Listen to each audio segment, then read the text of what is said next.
bishaanni nabbooba maafi qilleensis kooftaraafi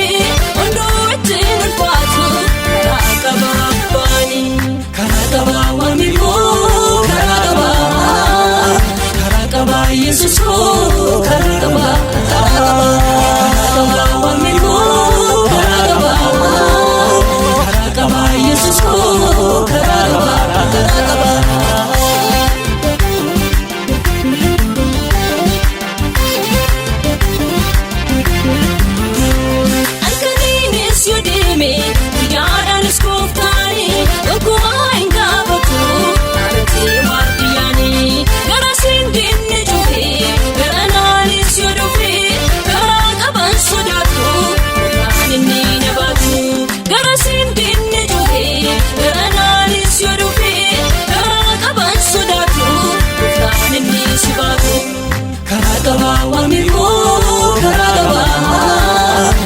qabaa Yesus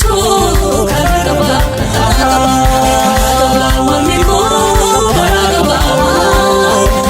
qabaa Yesus karaa qabaa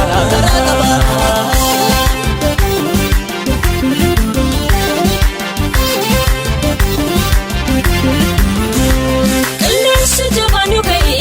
karaa darbaa mandhabaa bishaan irraa adeemee naaf bona qaqqabaa jabaadhu anaan jedhee dhufee harkaana qabaa garaan koo irraa bamu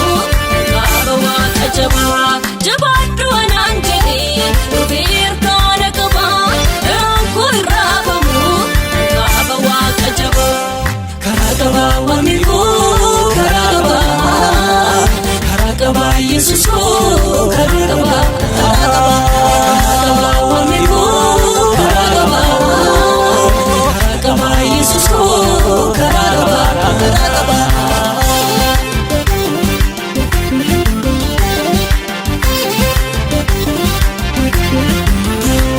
eegaluusin kan qabe argi waaqa guddaadha anaafis naaf hidhataa namaa naa dhugaadha